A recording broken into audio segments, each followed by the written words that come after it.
Ya, pemirsa, menari tak lagi sekedar hobi. Kini menari mendapat menjadi gaya hidup untuk menjaga fisik maupun batin. Salah satunya ialah tari salsa. Dan berikut liputannya untuk Anda.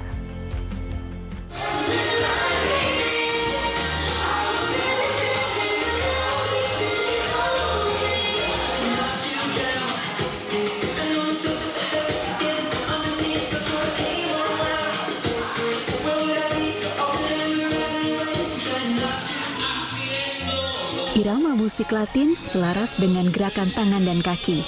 Putaran badan yang dinamis diikuti dengan sambutan tangan dari pasangan. Inilah tari salsa, tarian asal Amerika Latin yang mengekspresikan gairah, semangat, dan kelenturan.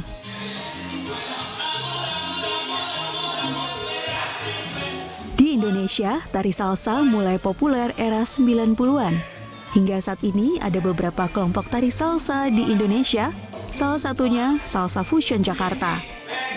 Rino Aprilan merupakan instruktur tari salsa sekaligus pendiri komunitas tari salsa Fusion Jakarta. Perkembangan tari salsa di Indonesia berawal dari grup musik Kolombia yang mengajarkan kegiatan menari. Tingginya minat masyarakat membuat tari salsa mudah diterima dan berkembang pesat. Sejarah salsa di Indonesia itu dari tahun 95, itu tahun 90-an banget kan, itu tadinya ada band Colombian, band music, dan salah satu penyanyinya itu ngajarin untuk dance kayak gitu, jadi sebenarnya itu bukan real instructor, itu terus kayak ada beberapa jadi guru lah, tapi belum terlalu lah ya, dan 2000-an gitu ada salsa Kemang, yang heboh banget itu kan, akhirnya datangnya dari Kuba, guru mana-mana, akhirnya jadi berkembang akhirnya.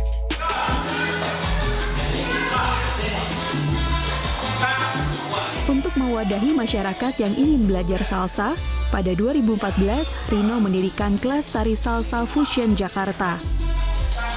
Dengan silih bergantinya murid, hingga saat ini terdapat sekitar 20 orang yang rutin berlatih. Selain sebagai hobi, menari salsa juga sebagai sarana pelepas penat.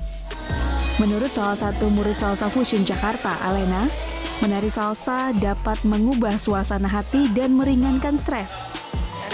Kebanyakan orang kan kerja terus nih, kerja, jadi kita mumet sendiri gitu, jadi bikin satu luang waktu buat kita refreshing aja, terus juga buat olahraga juga sih sebenarnya ya, buat stamina kita juga sih, untuk supaya kuat, dia harus have fun aja sih buat saya pribadi. Seni tari salsa memiliki pola gerakan tari yang mengharuskan penarinya menggerakkan seluruh tubuh seperti lengan, bahu, kaki, dan pinggul. Dengan gerakan tarian yang aktif, salsa dapat menjadi alternatif olahraga. Bahkan beberapa orang sengaja menari salsa untuk menjaga kesehatan. Sebenarnya kalau untuk saya sendiri untuk melatih kelenturan tubuh, karena saya juga seorang atlet MMA juga. Terus juga selain itu, buat have fun ya di tengah kesibukan saya juga.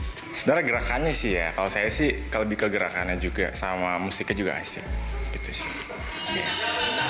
Tarian salsa bisa dibawakan secara berpasangan maupun seorang diri. Saat berpasangan, kedua penari akan saling mempertahankan kontak mata. Tangan kiri penari pria memegang tangan kanan penari perempuan. Sementara tangan kanan pria ditempatkan di pinggang perempuan. Gerakan tangan ini akan dikombinasikan dengan gerakan pinggul dan langkah kaki yang lincah. Untuk mempermudah gerakan kaki, tari salsa membutuhkan sepatu khusus. Real dancing shoes sebenarnya ya, ada beberapa contoh tadi lihat ya, yang heels dan depannya agak lentur, bawahnya sweat. Itu yang real dancing shoes sebenarnya. Kayak gitu. Tapi kalau misalkan first visit sih sebenarnya nggak ada masalah sih. Untuk pertama kali beginner, shoesnya yang santai nggak apa-apa. Karena tadi juga ada beberapa yang beginner kan, kayak gitu. Rino menggelar kelas tari salsa secara berkelompok setiap seminggu sekali di akhir pekan. Ia pun membuka kelas privat untuk murid yang ingin latihan secara intens. Bagaimana? Apakah Anda tertarik untuk belajar salsa? Sebastian Dimas, Seto Pratomo, JPM TV, Jakarta.